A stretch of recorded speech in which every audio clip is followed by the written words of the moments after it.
parte de miocardio. Fisiopatología que tiene síndrome isquémico coronario agudo. Eso es lo que vamos a hacer hoy. ¿Ya? Entonces, cuando hablamos del por qué se produce el síndrome isquémico coronario agudo, esto va a suceder porque hay una alteración o disminución del flujo sanguíneo coronario en una región, ¿no? Entonces, esa disminución del flujo sanguíneo coronario digamos, en una pared, ¿esto qué es lo que va a ocasionar? Va a ocasionar isquemia. Va a ocasionar isquemia, injuria, o puede ocasionar infarto de miocardio. Son tres cosas diferentes, ¿no? Isquemia, injuria, infarto. ¿Ya? Entonces, esa disminución del flujo sanguíneo coronario, entonces, ¿qué es lo que va a ocasionar? Va a ocasionar cambios estructurales, bioquímicos en la pared del ventrículo. Entonces, eso es lo que ocasiona esa disminución del flujo sanguíneo. Ahora vamos a ver qué es lo que sucede, qué es lo que va a suceder, por qué disminuiría este flujo sanguíneo coronario. Esta disminución del flujo sanguíneo coronario, ustedes saben que puede disminuir por múltiples motivos, pero uno de los motivos principales es de que se van a formar trombos en las arterias coronarias. ¿Ya? Trombos en las arterias coronarias. Ese es, digamos, dentro de lo que es la fisiopatología, eso es lo más común, que se puede formar trombos en las arterias coronarias. Entonces, cuando nosotros vemos y decimos ¿por qué sucede esto? Nosotros tenemos que reconocer que un endotelio normal es un endotelio vasodilatador, es un endotelio antitrombótico, antiinflamatorio, anticoagulante, ¿no? Ese es el endotelio normal. Pero ¿qué resulta?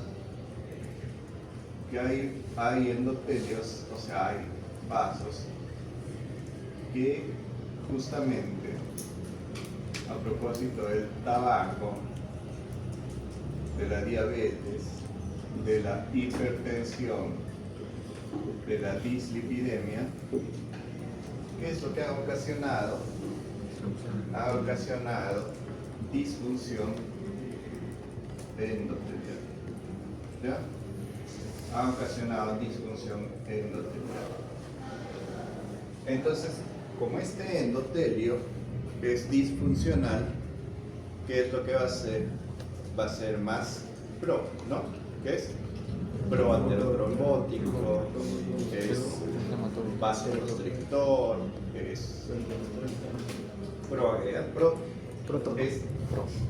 Es bastante proactivo. Entonces, si nosotros vemos y hablamos de esta disfunción endotelial, vamos a hablar pues justamente que cuando, digamos, una de las cosas que hacen en el punto de vista metabólico, pero ya les comenté, es que el LDL ingresa, normalmente debería de salir, pero ¿qué es lo que va a suceder? Este LDL se oxida, ¿no? Entonces, ¿qué va a suceder cuando se oxida este LDL?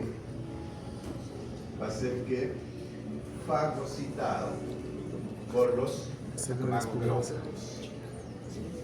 Entonces, al ser fagocitados por los macrófagos, van a formar unas células llenas de lípidos a las que vamos a llamar células espumosas. ¿Está bien? Células espumosas. ¿Ya? Entonces, ahora, ¿qué va a suceder acá? Estas células espumosas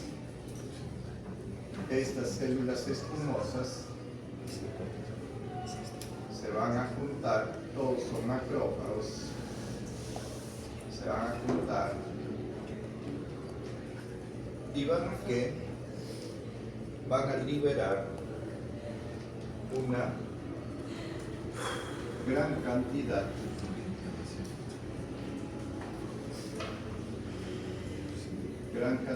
de citoquinas. ¿Qué son las citoquinas? Las citoquinas son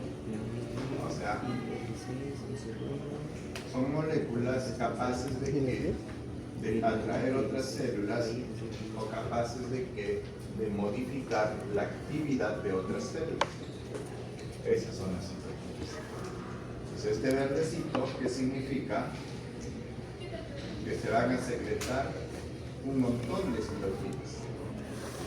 Este montón de citoquinas, ¿qué me dice?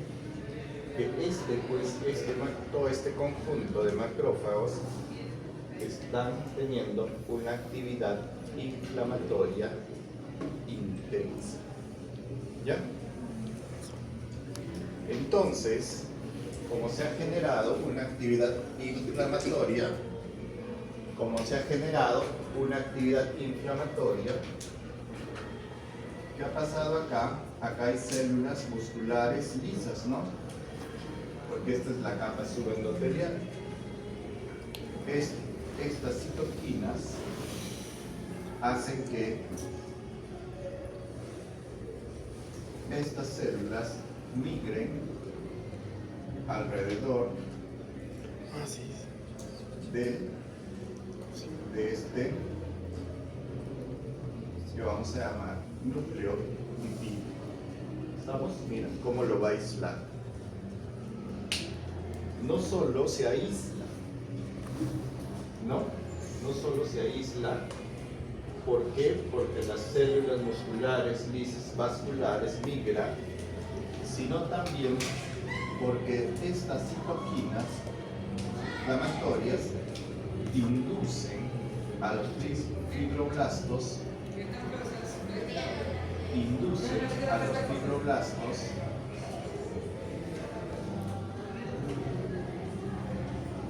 ¿a qué?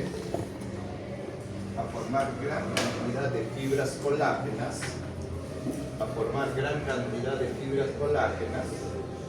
y forman todo esto una placa ateromatosa.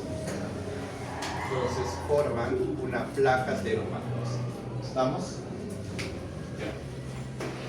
Entonces ya se formó la placa ateromatosa. Aquí viene la parte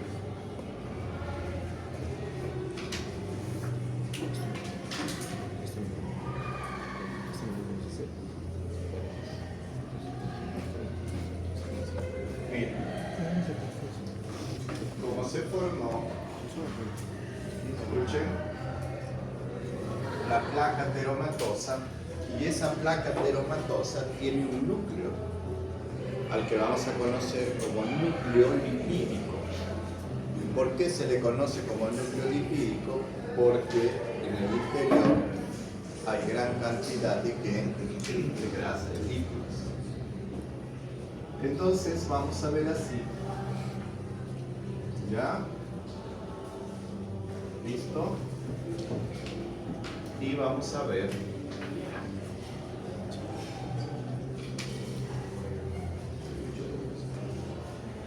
acá lo ven así. Ahora vamos a dibujar acá. vamos a dibujar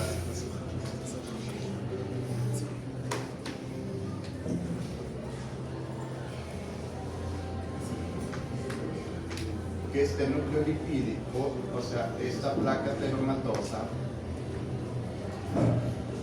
ya está.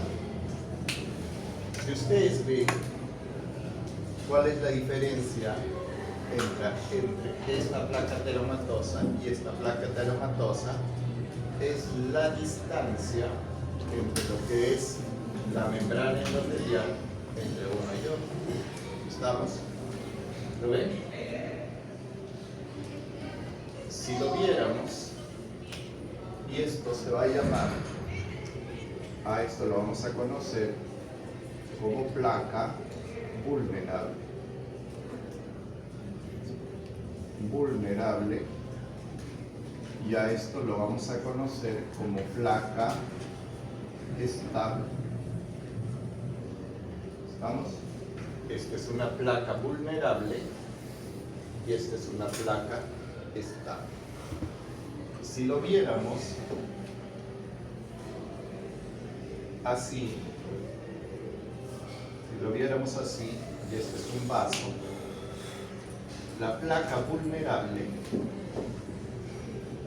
crece así. ¿Lo ven? La placa vulnerable crece en este sentido, así. Miren cómo está disminuyendo la luz del vaso. Y en este lado dibujamos la placa estable. La placa estable va a crecer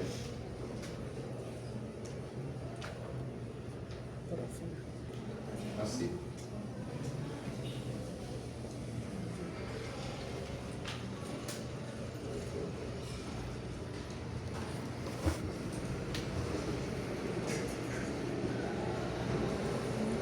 ¿Qué significa? Que el crecimiento de esta placa vulnerable disminuye más la luz, y el crecimiento de esta placa estable disminuye menos la luz y crece hacia afuera, y este crece hacia adentro. ¿Ya? Así en este sentido. Ahora vamos a ver qué es lo que sucede cuando, digamos, la sangre, ¿no? Ustedes saben que la sangre va y cuando encuentra que cuando encuentra pues así, ¿no? Así lo va a encontrar. Y acá que vamos a encontrar a la placa vulnerable, por ejemplo. ¿Ya? Vamos a encontrar la placa vulnerable. ¿Qué hace la sangre? Viene acá y choca, ¿no? Choca y va pasando, choca y va pasando. Sucede ese choque, el shear stress que le dicen, y que resulta fuerza de sillamiento y sellamiento. Resulta esto, que esto es bien grosero, generalmente es como una rajadura nada más. Se expone, ¿qué? Se expone a la sangre, se expone las fibras colágenas, las fibras elásticas y las membranas de las fibras musculares, todo se expone. Al exponerse, ¿qué es lo que va a suceder? Un fenómeno a la que vamos a llamar adhesión plaquetaria, ¿no? Adhesión plaquetaria. Primero las plaquetas se adhieren, luego hay un fenómeno que se va a llamar activación plaquetaria y finalmente las plaquetas se agregan. Entonces, el producto de todo esto es una agregación plaquetaria. Las plaquetas se agregan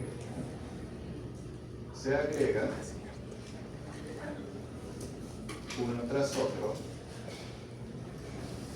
se agregan, que produciendo un trombo plaquetario. Y sobre ese trombo plaquetario se activan factores de la coagulación, haciendo que este trombo se vuelva más estable. Entonces, aquí está el trombo plaquetario que se está formando porque ha habido una lesión del endotelio. Pero, ¿qué cosas más vemos? Que como este endotelio es disfuncional, ¿qué es lo que va a suceder? Va a haber que una vasoconstricción. Entonces, como hay una vasoconstricción y hay una formación del trombo, ¿qué va a suceder en este espacio distal? O sea, la sangre está viniendo así. Disminuye el flujo. La sangre viene así, ¿no? ¿Qué va a suceder? Va a disminuir el flujo sanguíneo, ¿no? Va a disminuir el flujo sanguíneo. Y el flujo sanguíneo puede disminuir tanto, así como hablamos de circulación cerebral, puede disminuir tanto que puede ocasionar isquemia. ¿Listo? Ya. Entonces, vamos siguiendo, mira. Ahora veamos acá.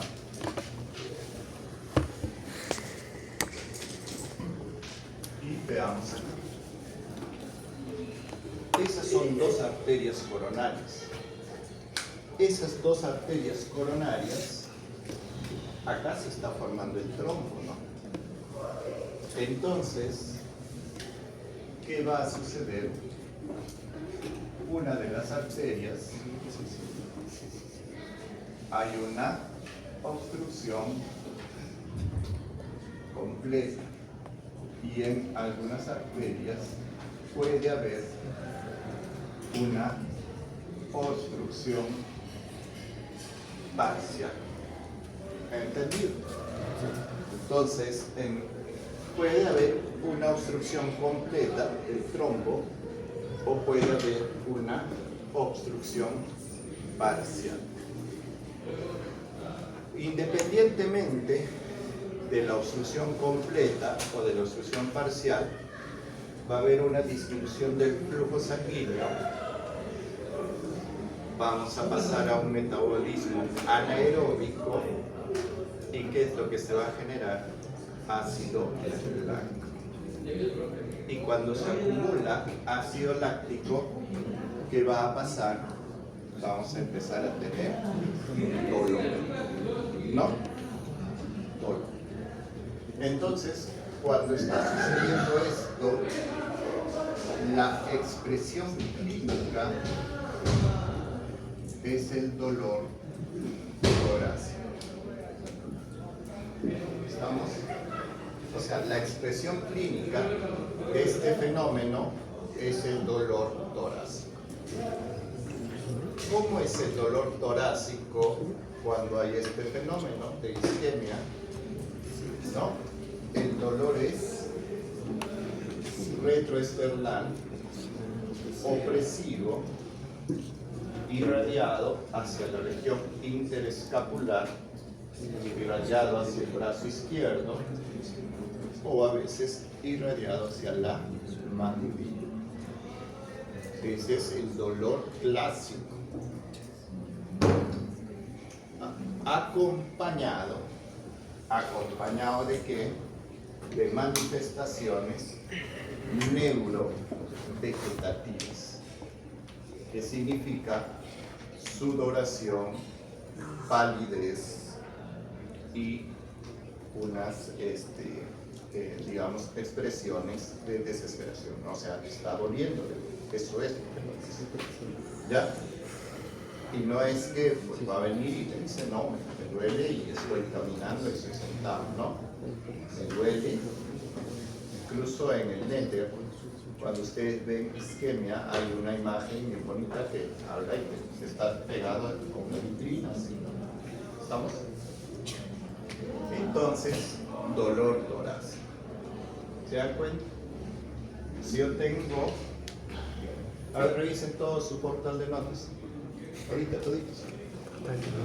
Ahorita revisen. Su último examen. No quiero revisar. No, revisa, pues. 18. Ahorita me a ver, revisen.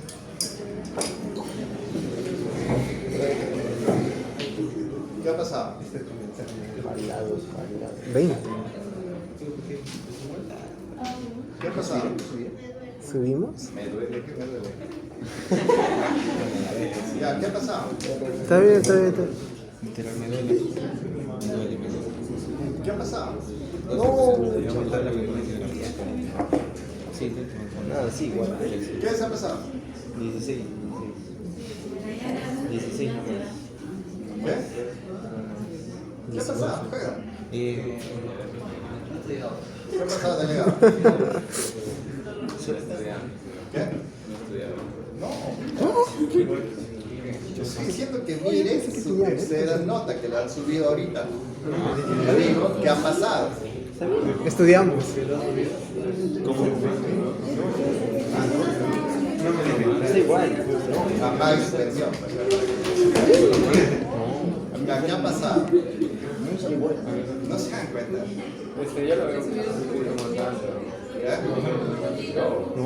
No, calculé mal. El mío está igual. El mío está igual. El mío está igual. El mío está igual. Sí, el tuyo era 15 puntos. No entiendo la referencia.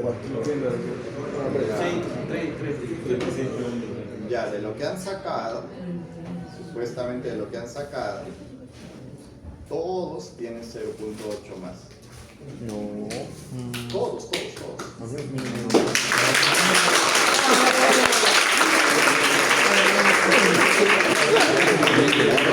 Sus compañeros de ahí se dan cuenta. Todos tienen 0.8 más. Pero esto es porque, ¿saben?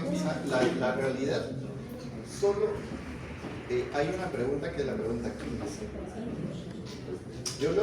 A mí me da pues una estadística de las respuestas y veo pues todo mi generalmente debería salir verdecito, ¿no? Y me ha salido todo rojo.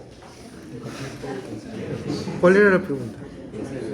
Ah, ¿Cuál era la pregunta? de los vectores. Y hay una sola alumna, pero una sola alumna, una sola, que debería ahí deberían subirle más, pero bueno.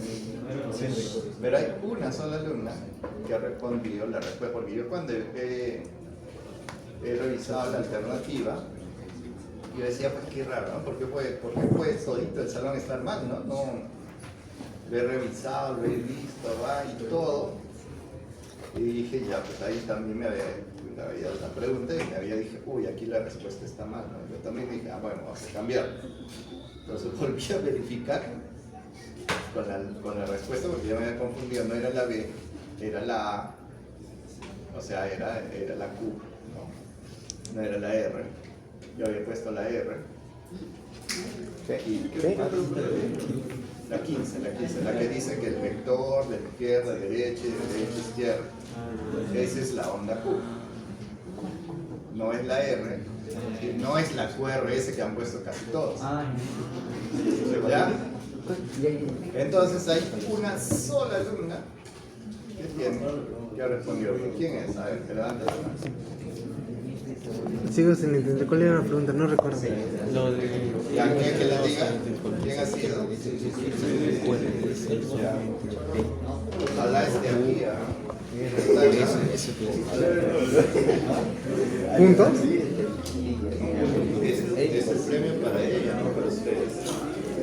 Es que yo quiero a mi compañera, por eso puntos para Ya, ella. pero gracias Esta pregunta lo he revisado y revisado pensando.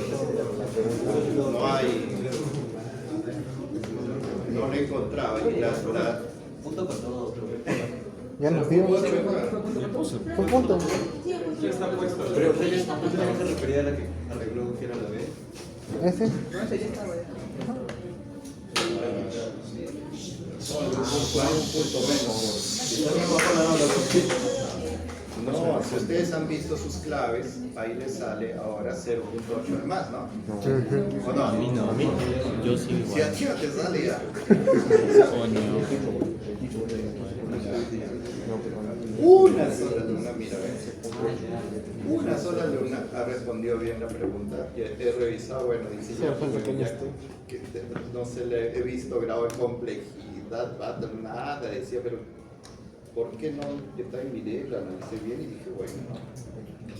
Y a ver si es que está, la vamos a premiar, digamos. Un punto en el oral, No,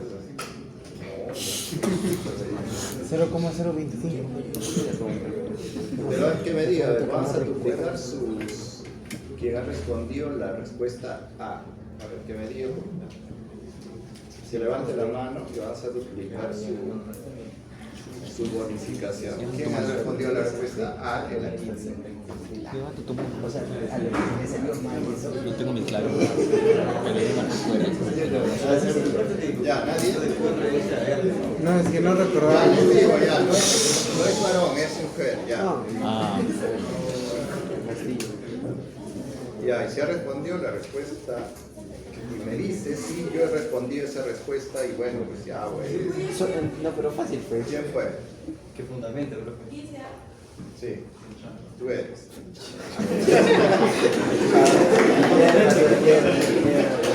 Pero esto no. Eso. Explique. Oh. Tú eres Menacho Quincho. Ya, muy bien.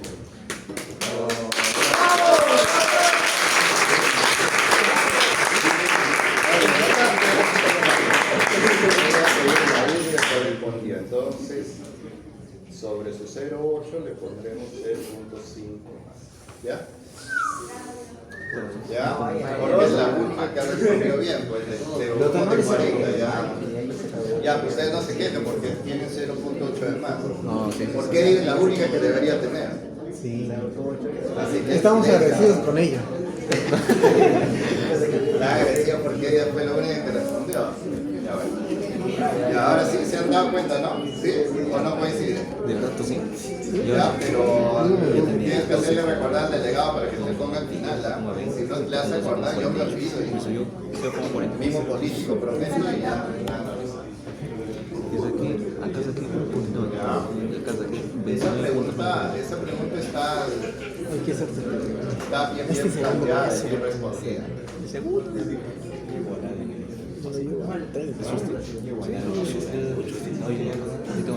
Ya escucho. Entonces, dolor torácico. ¿Estamos? Dolor torácico. Entonces, cada vez que me llega un paciente, ya, ahora sí, igual el celular. ¿Ya está? Ya están todos. Sí, yo creo que sí. Tomé lista. Y lo hacemos venir a cualquiera. Sí. No, tú hazlos venir porque yo tomo paso lista y si no está uno de los matriculados, el delegado me ha dicho, doctor, nos toma solo el cuarto examen, pero le prometemos asistir a estas dos clases todos. Así que ustedes vean, solo la cuarta unidad en el cuarto examen, ¿ah? Pero, vean, ya ustedes vean quién falta, llamen lo que venga ahorita porque... ya Cela.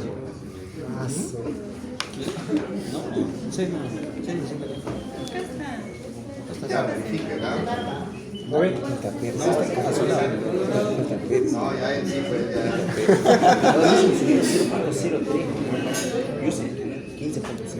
ya. Ya vean, ¿ah? Después vamos a pasar, yo le paso lista aleatoriamente y si no está, ya no, el cuarto examen es primero, segundo, tercero. Ah, pero depende de usted. Ya escuchen. Entonces, esto se manifiesta como dolor torácico. ¿Vamos? Entonces, cuando tengo un paciente con dolor torácico, con las características de que es un dolor de origen cardiogénico, o sea, de origen isquémico coronario, ¿qué es lo primerito que voy a hacer? Voy a tomarle un electrocardiograma. ¿Y qué es lo que me va a decir el electrocardiograma? Si acá va a haber un supradesnivel del ST. O sea que el ST está elevado. ¿Estamos? Y cuando hay una obstrucción parcial, ¿qué es lo que va a suceder? Se va a decir que no hay elevación del ST, no ST elevado. ¿Qué significa esto? Como no hay elevación del ST, en el electrocardiograma yo puedo ver que hay unas ondas T negativas o puede haber un infradesnivel del ST. ¿Estamos? Entonces, cuando la obstrucción es total, observo un supradesnivel, y cuando la obstrucción es parcial, no observo el supradesnivel del ST, pero puedo observar una onda T negativa o un infradesnivel del ST. Pero como nuestro curso no es de electrocardiograma, tenemos que ver qué cosa está pasando, ¿dónde? En el tejido, ¿no? ¿Qué expresa esto? Está expresando que el compromiso es intramural.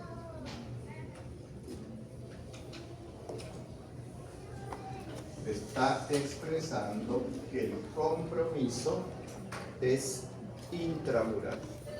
¿Qué significa intramural? Toda la pared del ventrículo. ¿Ya? Eso me expresa esto. Y cuando es no ST elevado,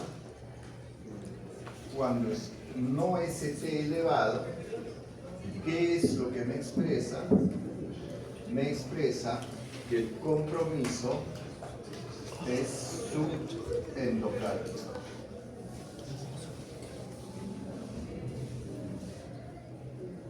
Subendocárdico. ¿Ya? ¿Estamos? Acá es intramural y acá es subendocárdico. Este supradesnivel del ST o estas T negativas o este infradesnivel del ST en el tiempo se van a ir corrigiendo, ¿no? No siempre se quedan como supradesnivel del ST, sino en el tiempo se van corrigiendo. ¿Ya? Entonces, cuando ya se van corrigiendo, o sea, baja este supradesnivel, vuelve a ser isoeléctrico y se va corrigiendo, esto, vamos a ponerle una flecha grande y gruesa, ¿qué es lo que me va a dejar como huella? Me va a dejar una onda Q. Y le ponemos ¿qué me va a dejar como huella? No me va a dejar una onda Q. ¿Me entienden?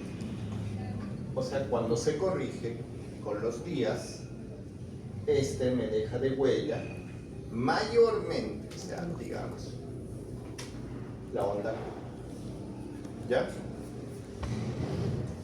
Muy pocas veces no me dejan, ¿no?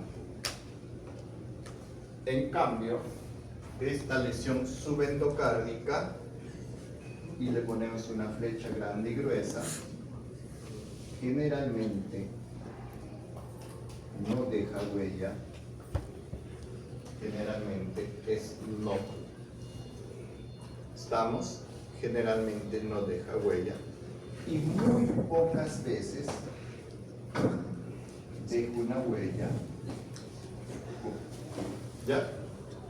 Entonces, cuando el compromiso es intramural y subendocrático deja huella, no. ¿Estamos hasta ahí bien? ¿Hasta ahí estamos entendiendo? Intramural, subendocrático y deja huella, no. ¿Ya? Ahora vamos a ver. Ahora vamos a ver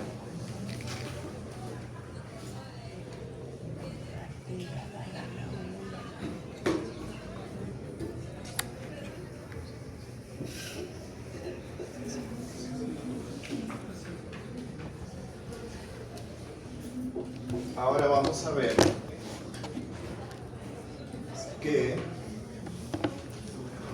cómo es la progresión de la lesión. La progresión de la lesión va a ser, depende del tiempo en que el tejido esté hipoperfundido. ¿Qué significa? Acá los tiempos pueden variar. 20 minutos, 3 horas. Digamos, en los primeros 20 minutos que el tejido está hipoperfundido, a este fenómeno, a este tejido, vamos a llamarlo isquemia. ¿Vamos? Cuando ya está, pasa esto, hasta las 3 horas, ya vamos a hablar de una injuria, ¿no? Cuando ya el tejido está pues hipoperfundido, más de 3 horas, ya hablamos de infarto o también necrosis. O sea, ¿qué significa? Muerte del tejido. Ahora, cuando hablo de isquemia, estoy hablando que es un tejido que es salvable, ¿no? Cuando hablo de injuria, estoy hablando que es un tejido, gran parte, que todavía puede ser salvable si es que retiro el trombo, si es que doy tratamiento, ¿no? Pero si ya paso más de 3 horas, ¿qué es lo que va a suceder? Ya es un tejido muerto. O sea, digamos, por eso es que nuestra acción y nuestra actividad tiene que ser dentro de las 3 primeras horas del episodio de dolor, ¿no?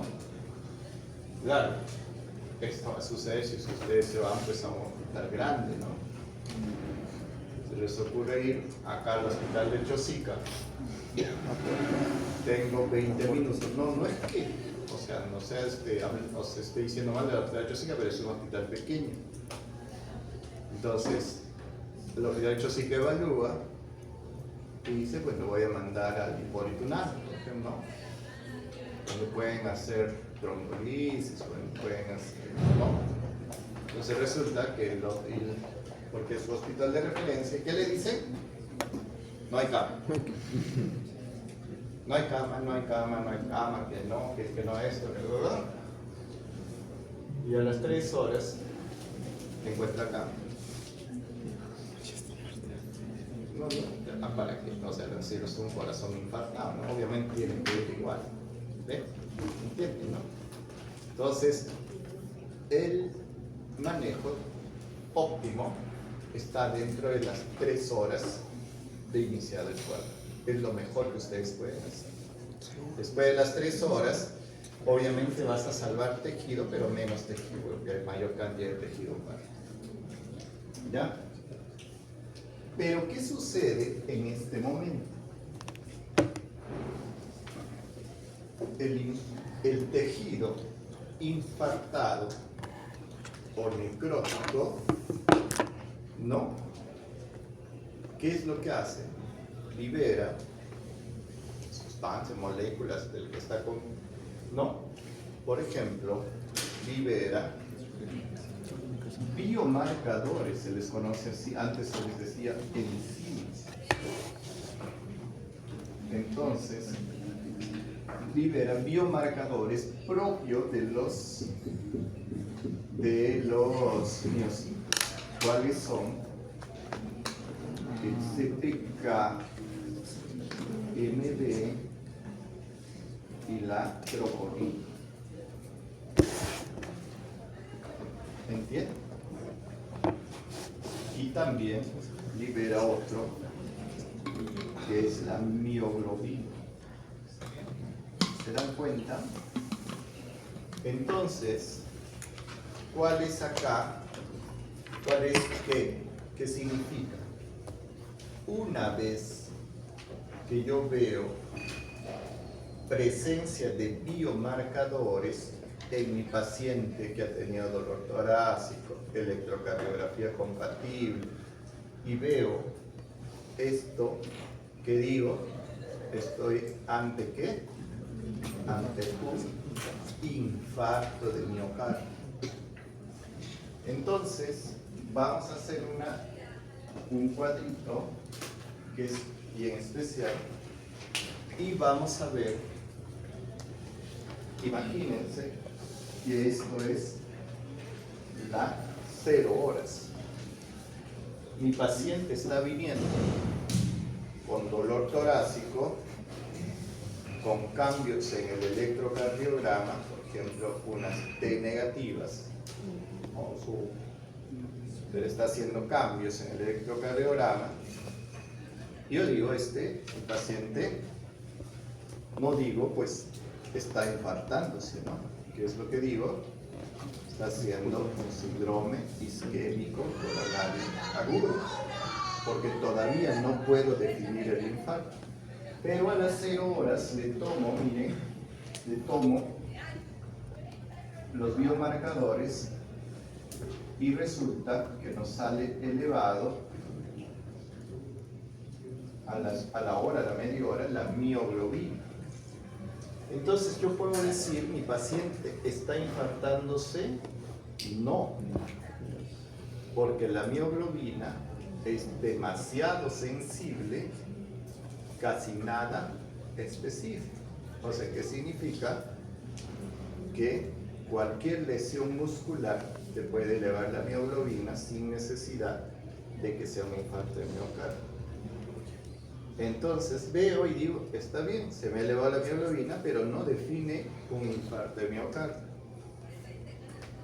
Entonces, pasan las 3 horas, 4 horas, 6 horas y a las 3 horas, 4 horas, 6 horas comienza a elevarse. La CPK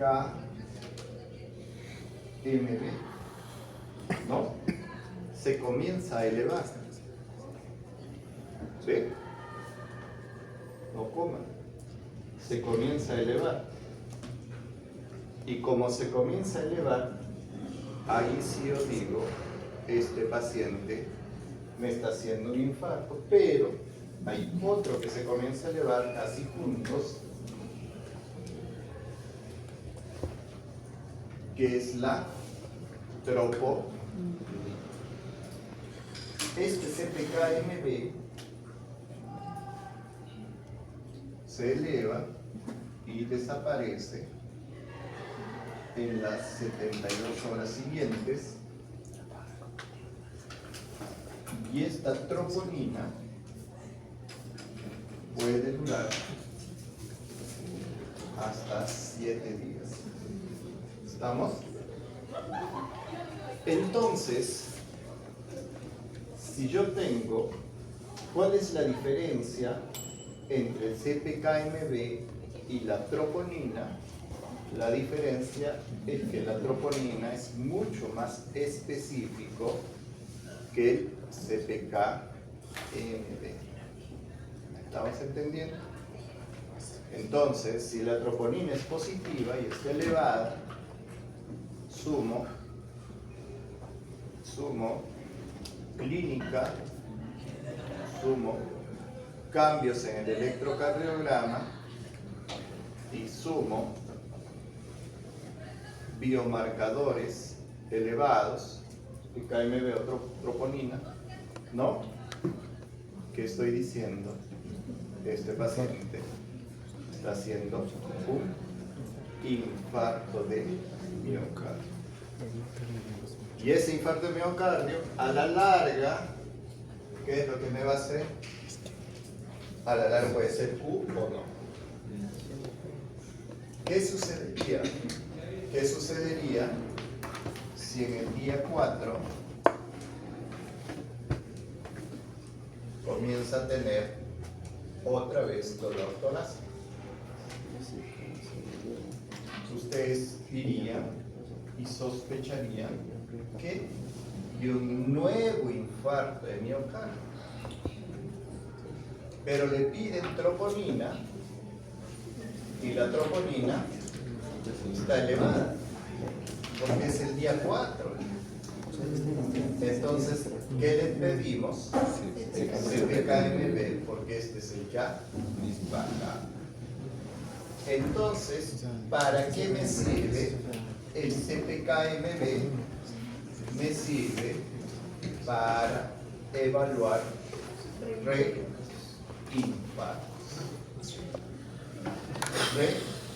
Reinfartos. ¿Estamos? Pero no me sirve para evaluar, o sea, esto sí, pero digamos la troponina no, porque vamos a encontrar elevado.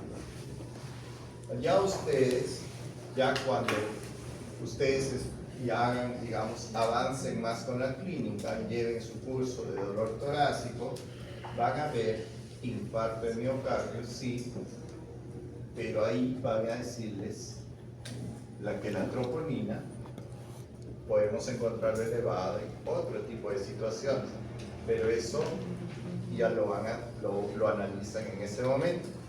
Por ahora llévense este concepto. Clínica, cambios en el electrocardiograma, elevación de biomarcadores, a eso se llama infarto de miocardio. Otro concepto.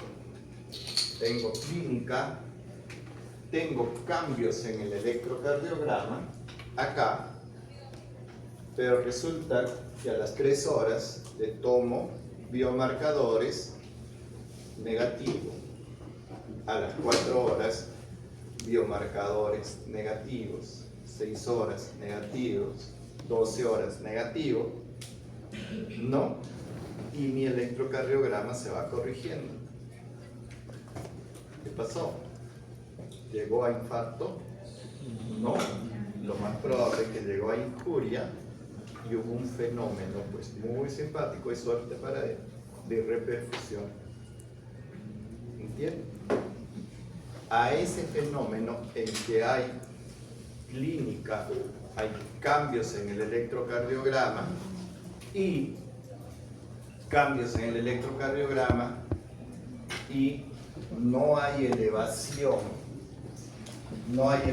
de biomarcadores, a esto se llama angina inestable. A esto se llama angina inestable. ¿Estamos? Sin cambios en biomarcador. Se llama angina inestable. ¿Ya? ¿Listo? Entonces, ¿qué va a pasar con ese tejido infartado? ¿Qué va a pasar con este tejido infartado? ¿Qué va a sufrir esa pared? Yo les dije que va a sufrir fenómenos de remodelación. ¿Qué significa?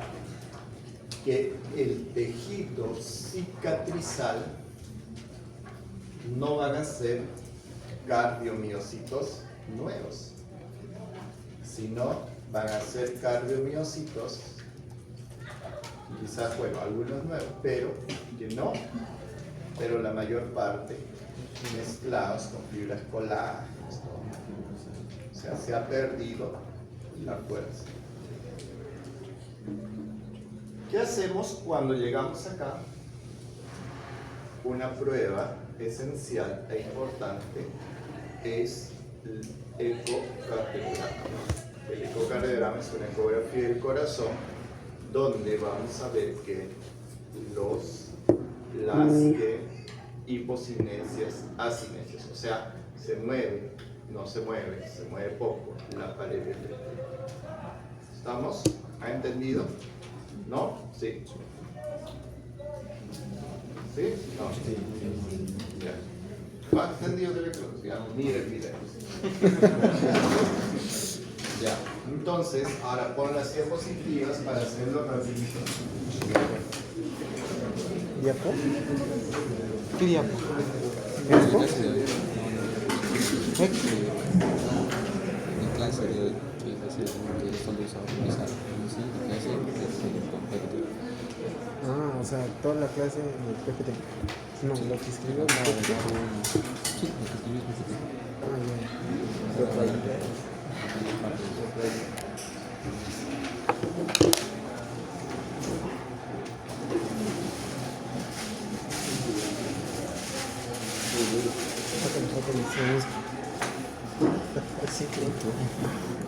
Tenazoa.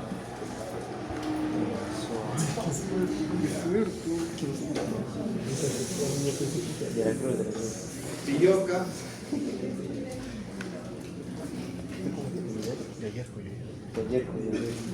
Ya a los que lo conozco hace canción no me pide su nombre. ¿Me conoce? ¿Me conoce? Dígame. Curasi. Curasi. La cantineta, no. Cantineta,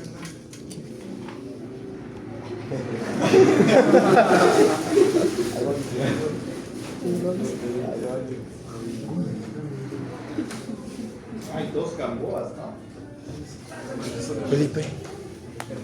Son primos. ¿Qué son? Aquí dice dos Gamboas con la misma no. Gamboa Carmen y Gamboa Felipe. Felipe. Ah, bueno. ¿Quién falta? ¿Quién falta? Ya. Tomates.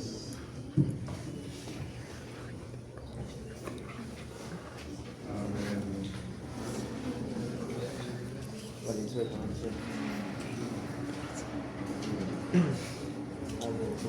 Cela.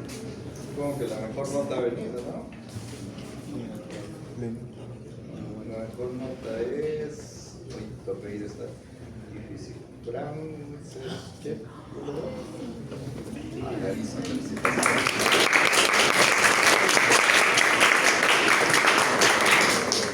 Vilca.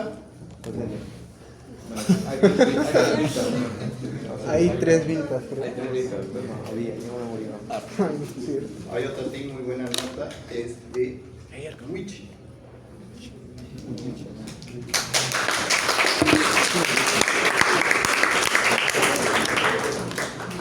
Ya, pero también, o sea, está bien sacar buena nota, chicos, pero también hay que participar, hay que fastidiar, hay que todo, porque en el examen oral no los conocemos. Se les he llamado a los que no más o menos más públicos, ¿no? ¿Ya?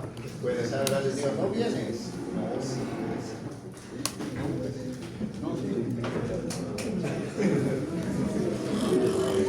Ya. Tengo sueño. El luz de atrás, ese. Y ahora mira. tomamos unos 15 minutos de esto. Ya escuchen. Miren, síndrome coronario agudo está relacionado a un desequilibrio entre la oferta de oxígeno y la demanda, ¿no? Factores de riesgo, estilos de vida, tabaco, obesidad, sedentarismo, lipidemia, ¿no? Entonces, estos estilos de vida, todos pues podemos acá modificarlos. Acá es lo que vamos a hacer, modificarlos, ¿no? Pero digamos algunos estos no se curan, se controlan, ¿no? Los factores hereditarios, esto por ejemplo, la edad avanzada, ¿por qué le ponen más de 45? Porque es un factor de riesgo coronario si es que tenemos infartos muy temprano. O sea, no es común tener 45, 50, ¿no? Si ya tienes, por ejemplo, dicen, ¿no? Doctor, mi abuelito de 88 años se murió de un infarto, entonces yo tengo riesgo. No, pues su abuelito ya tiene un aterosclerótico, todo. En cambio, no. Mi tío, el hermano de mi papá, murió de un infarto a los 40 años. Ah, ahí sí tienes factor de riesgo coronario, ¿no? ¿Lo ven? Ahora, ¿por qué en las mujeres 55? Supuestamente a esa edad son posmenopausas. Historia familiar, enfermedad coronaria, accidentes, ¿no? Entonces, en el síndrome coronario agudo hay un desequilibrio, ¿no?, entre el suministro y la demanda. ¿Y por qué es agudo? Porque se manifiesta en forma aguda, ¿no? Y hay una alta mortalidad. La clínica del infarto, un dolor retroesternal irradiado, ¿hacia dónde? Hacia el borde interno del brazo izquierdo, hacia la mandíbula, acompañado de síntomas negrovegetativos, diaforesis, náuseas, disnea. Puede haber dolor abdominal y ser un infarto de miocardio, sí. Si es que el compromiso de qué es de la cara inferior, ¿no? La cara inferior que me da dolor, ¿dónde? En epigastrio. ¿Estamos? Acá podemos decir, miren, lo que nos está hablando. Si el trombo oclusivo es parcial, no hay necrosis de miocitos, ¿no? ¿Se acuerdan? Hay injuria. Y podemos decir una angina inestable. Pero sí hay una elevación del ST, hay un ¿qué? Hay una obstrucción total. Obstrucción total, sí hay necrosis de miocito, lo más probable, y que me va a dar que un compromiso acá intramural, ¿no? Un infarto sin elevación del ST también es parcial. Pero cuando, mira, aquí estoy hablando de infarto, ¿ah? Infarto, o sea que estoy hablando, sí va a haber necrosis miocito, estoy hablando. Porque si yo dijera síndrome isquémico coronario, no estoy hablando de todo lo que está pasando, pero no necesariamente de un infarto. ¿Me están entendiendo eso? Cuando yo hablo de síndrome isquémico coronario agudo, estoy hablando de todo el evento desde que le empezó a doler, pero no necesariamente es un infarto. Claro que cuando es un infarto también estoy englobado dentro del síndrome, claro, ¿no? La fisiopatología, ya les dije, la ateroesclerosis. Etiologías no ateroesclerosis, las arteritis, tromboembolias, toxicidad, vasoespasmo coronario. Hay una angina que se llama, que puede producir isquemia, que se llama la angina de Prince-Venta. Es bien curioso porque, por ejemplo, la cocaína te produce vasoespasmo coronario. Y al producirte vasoespasmo coronario, ¿qué es lo que te puede producir?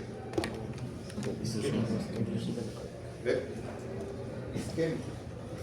Formación de la placa, todo, células espumosas, aterosclerosis, lo mismo. Aquí está, miren, baja, no, se lo están comiendo, se oxida y se forma. Miren,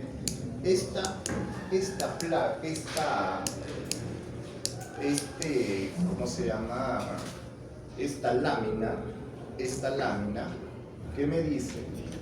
Que este fenómeno es extremadamente inflamatorio. Miren lo que se está liberando. Miren, miren cómo se va liberando. ¿Qué está diciendo? Que se está estimulando a los fibroblastos ¿para qué? Para crear más fibras colágenas.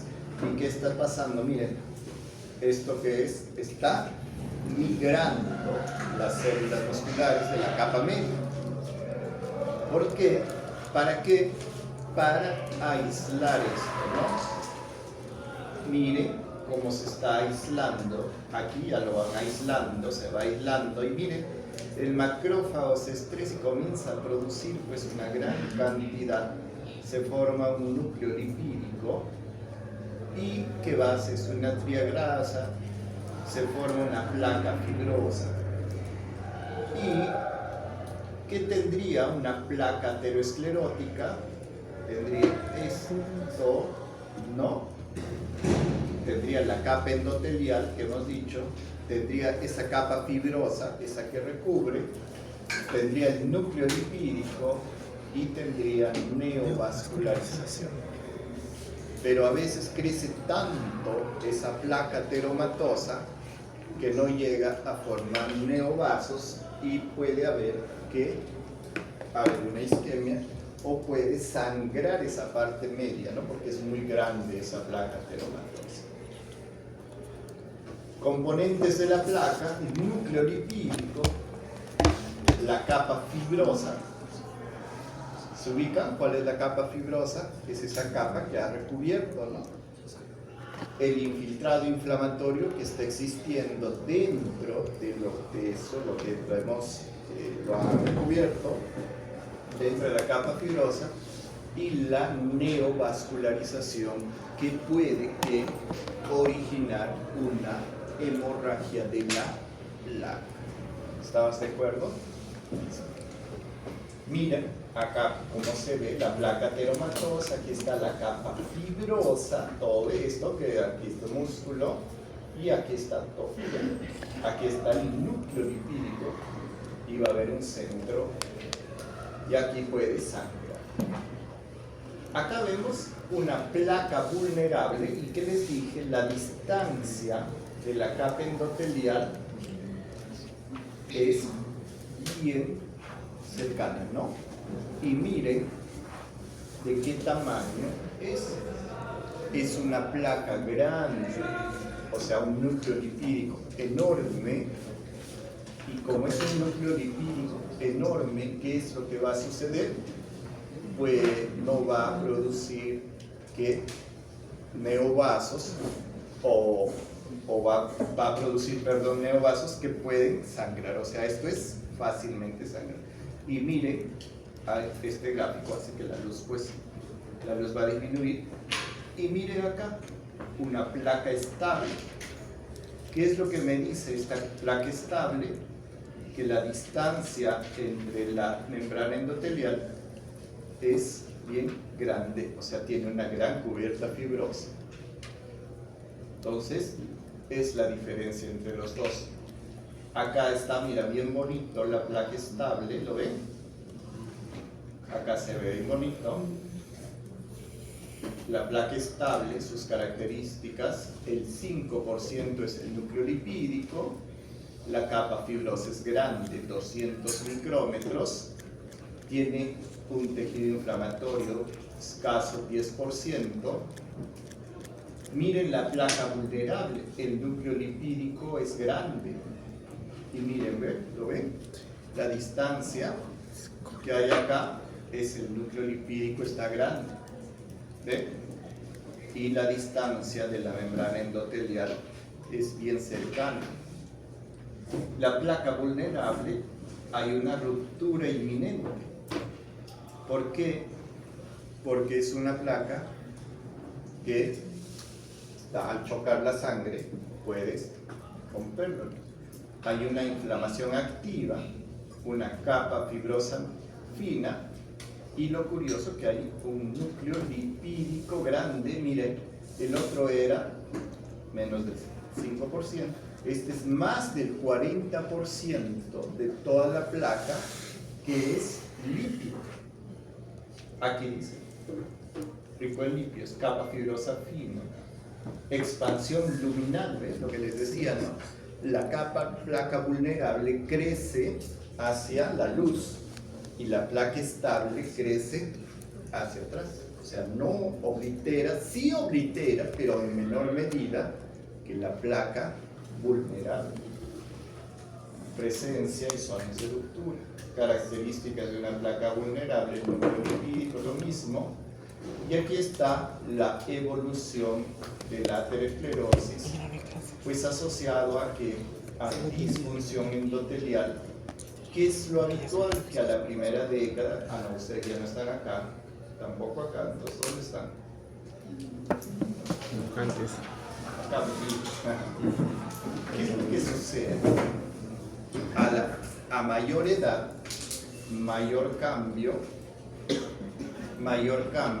puede haber disfunción endotelial, pues, ¿no? A mayor edad que tenemos, pero esto se puede acelerar. ¿Y por qué se acelera? ¿Por qué? Por diabetes, por hipertensión. Entonces, todo eso hace que, por eso es que yo les decía que nuestra edad es relativa, ¿no? ¿De acuerdo? Porque alguien te puede decir cuántos años tengo. Tengo 60, pero la edad de mis arterias 40. Hay gente que tiene 40 y su edad arterial 80. 60, 70. ¿Entienden, no? Entonces, ¿cómo se imagina a esta persona de 40 años con una edad arterial? O eso, o choripán, o Coca-Cola.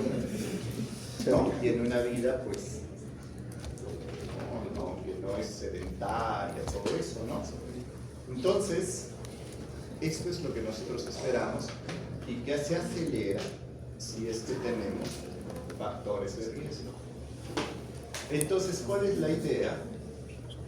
Para que suceda, hay una ruptura de la placa, una disrupción, no, mire, el 20 a 25%, una erosión nada más, denudación endotelial sin ruptura profunda, fíjense.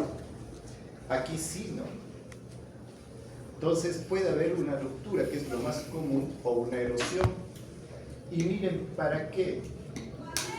Para que se forme este trombo. Primero, exposición del material trombogénico, o sea, ¿qué sucede? Se rompió y ahí está expuesto, pues, las fibras colágenas, todo lo que es de la capa fibrosa, y se van a adherir las plaquetas, se van a activar y finalmente se van a agregar las plaquetas. A placa vulnerable, la sangre puede producir ruptura o erosión, se activa, se forma el tapón plaquetario, se produce la cascada de la coagulación y finalmente se forma un trombo oclusivo. ¿Qué cosa es trombo oclusivo? Es el trombo de toda la luz. Y este trombo oclusivo, lo más probable, que te lleve a un infarto de miocardio, ¿no? Que sí está pues todo, ¿no? Cerrado, no pasa sangre. Entonces, ¿qué es lo que ustedes pueden hacer cuando encuentran un trombo oclusivo? Es destruir el trombo, ¿no? Trombosis, angioplastia. Y si es que es un trombo suboclusivo, puede llegar a ser infarto como puede ser una angina inestable, ¿no? Entonces acá tuve la placa lo mismo. Y miren, acá, bueno, respuesta a la oclusión coronaria parcial, estamos hablando, caída de la presión distal, ¿no? Por lo que va a haber una reducción del flujo en las zonas distales. Ahora, debería de haber una vasodilatación compensatoria porque el oxígeno ha disminuido. Sí, pero ¿qué sucede? No es la adecuada porque es un endotelio disfuncional y en vez de vasodilatarse, ¿qué pasa? Se obstruye. Es cierto que existen colaterales, pero es cierto también que esos colaterales pueden aperturarse y generalmente cuando se aperturan los colaterales, cuando la hipoxia es crónica, ahí es donde se aperturan las colaterales. Pero como esta es una hipoxia aguda, digamos, pueden abrirse las colaterales, pero esas colaterales no son suficientes. ¿Ya? Aquí está el concepto. Isquemia, cuando es menos de 20 minutos y el daño es reversible. Aquí está 20 minutos, miren. Injuria, cuando el daño es mayor de 20 minutos y menor de 3 horas. Aquí, mira, 2 horas, bueno, hablamos de 3 horas, ¿no? Pasado las 3 horas, mira qué es lo que ha pasado. Y hay evidencia de necrosis. Entonces, isquemia, reducción del flujo, alteraciones metabólicas, mecánicas, disminución de la contractibilidad, y puede llegar a ser hasta alteraciones eléctricas, pero no es lo común. Hasta alteraciones metabólicas puedo yo decir, ¿no? Porque recién está. Consecuencias metabólicas de la isquemia, o sea, de la disminución del flujo, que hay una glucólisis anaeróbica, ¿no? Producción de ácido láctico, ¿y qué significa? Dolor. No, dolor. Obviamente va a haber una estimulación nerviosa, ¿no? Esta estimulación nerviosa va a haber, pues incluso puede haber una taquicardia. ¿Y qué es lo que va a haber también acá?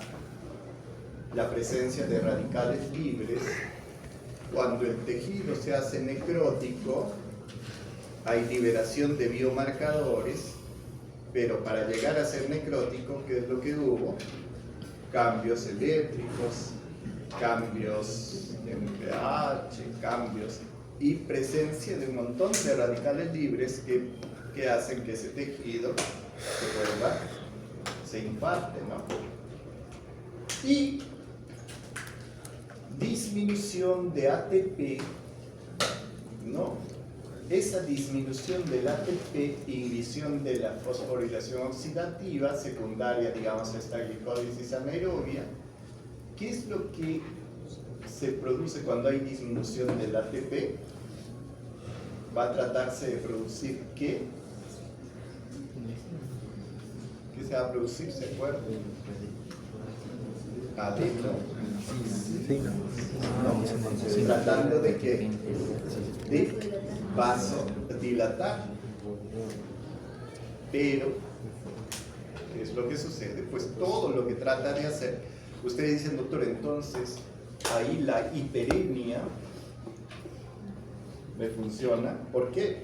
Porque después de la oclusión, ¿qué es lo que está pasando en el otro extremo? Hiperemia, ¿no? Reactivo. Entonces se va a tratar lo real que un tejido se vasodilate, ¿no?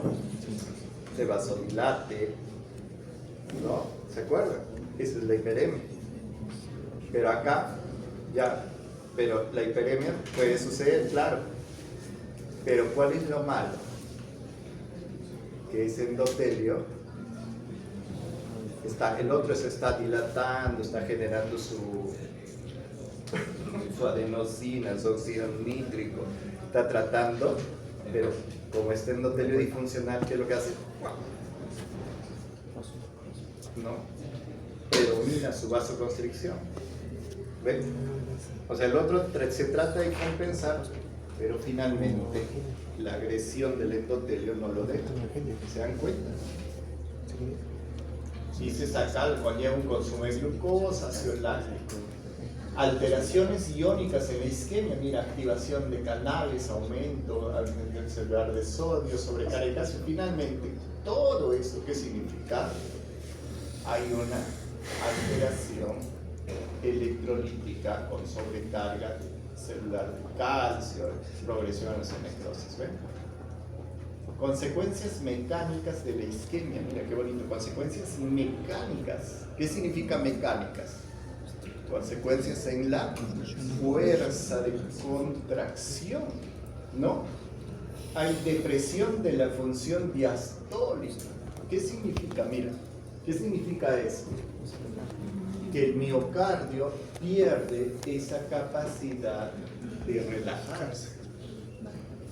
Entonces, como pierde esa capacidad de relajarse, ¿qué es lo que va a suceder?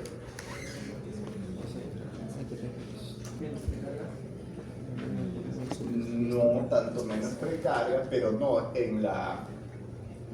Como hay la función diastólica ha disminuido, ¿qué es lo que va a haber? El flujo también va a alterarse, ¿no? El flujo coronario. Aumento de la presión diastólica final, lo que su compañero dice. ¿Qué sucede cuando ese ventrículo no puede relajarse? Se llena de sangre y se atora, ¿no? Se atora. Entonces, ¿qué es lo que va a suceder con los vasitos? El otro hace contracción y encima le está empujando de adentro, ¿no? Un sándwich. Aumento de la presión diastólica final. Encima que no se relaja, se aumenta la presión al final de la diástole y las demandas de oxígeno. ¿Ven? Miren, hay compromiso diastólico, pero también hay un compromiso sistólico. ¿Por qué?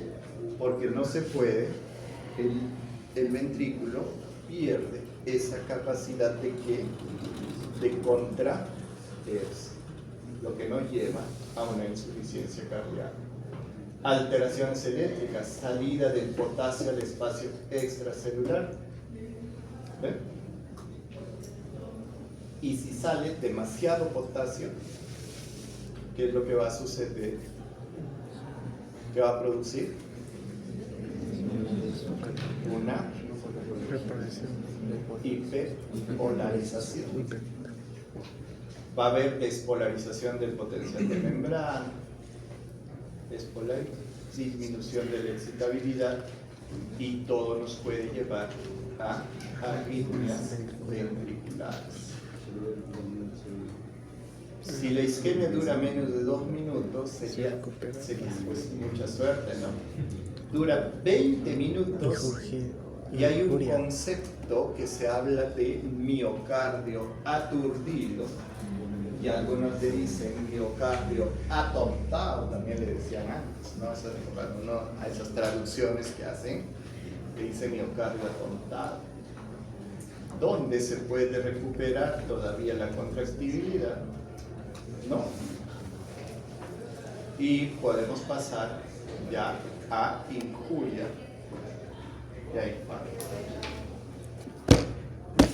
¿Qué es lo que sucede con la placa? ¿Qué es lo que sucede con la pared del ventrículo? Hay un remodelado ventricular. Cambios, más cambios, y finalmente hay una hipertrofia compensadora del tejido sano, ¿no? ¿Se acuerdan? Primero se remodela el tejido infartado, pero el tejido sano lo compensa hipertrofiándose, y después se extiende toda la remodelación y haciendo una dilatación.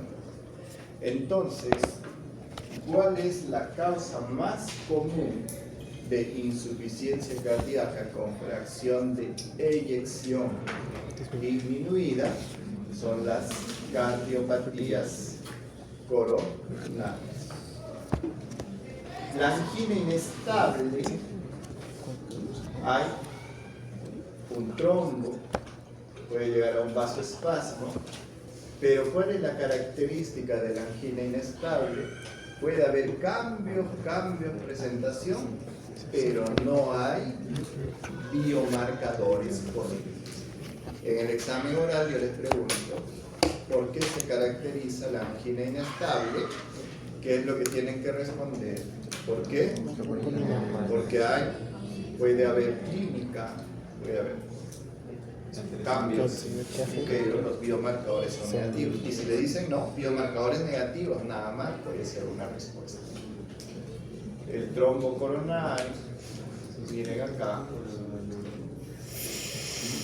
miren, oclusión completa, transmural, oclusión parcial, subendocárdico. Acá miren qué es lo que está pasando, cómo va pasando en la incuria. Miren, acá hay un supradesnivel y acá, vamos a ver acá, ST no elevado. Miren acá, miren, ¿qué es esto? Esto es una T negativa y este es un infradesnivel. Y generalmente, ¿en qué acaba? En no. Acá hay un supradesnivel.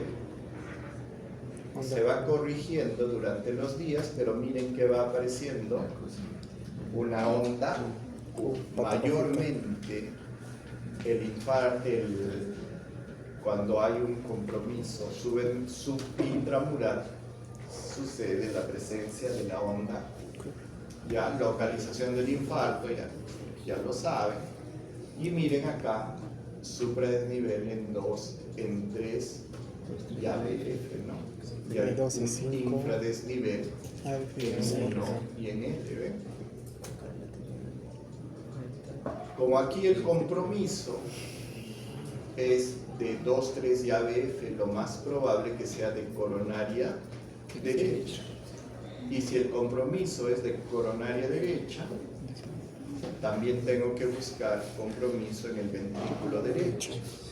Y es por eso que le saco B3R y B4R y también hay supradesnivel. ¿Qué significa? Hay un infarto de cara inferior, de cara lateral y un infarto de ventrículo derecho. Biomarcadores, mioglobina, troponina, y aquí lo ven. Aquí es precoz, demasiado sensible, poco específico. La troponina T es más sensible y específico que el SAC-MB, ¿ya? Y aquí están como ustedes. Isquemia más injuria miocardia con elevación de troponinas, infarto de miocardio. Aquí está. Nosotros solamente hemos visto la fisiopatología del infarto tipo 1. Sería todo un récord hacer pues del tipo 2, del tipo 3, del tipo 4, del tipo 5, ¿no? Ya ustedes cuando ya lleven cardiología como tal, no, porque conmigo solo llevamos fundamentos de fisiología. Cuando lleven cardiología como tal van a ver tipo 2, tipo 3, tipo 4, tipo 5 y van a tener que explicarse cada uno. Pero lo que me interesa es más que ustedes sepan pues que esto es que las manifestaciones electrocardiográficas se pueden relacionar con qué, con los cambios histológicos. ¿Ya lo hice? Y aquí está el texto que traté de, según yo, de hacer. Esofagitis, pericarditis, derrame pleural, todos estos que causan dolor torácico y otro el coronario. La clínica, miren, placa estable, inestable y cambios en electro-ST, no ST, nivel, medimos, elevación precoz, CPKMB, útil, en infartos novo, o sea, ¿qué significa? En reinfartos, ¿no? Y la troponina define infarto de miocárdio. ¿Preguntas? No. ¿Preguntas?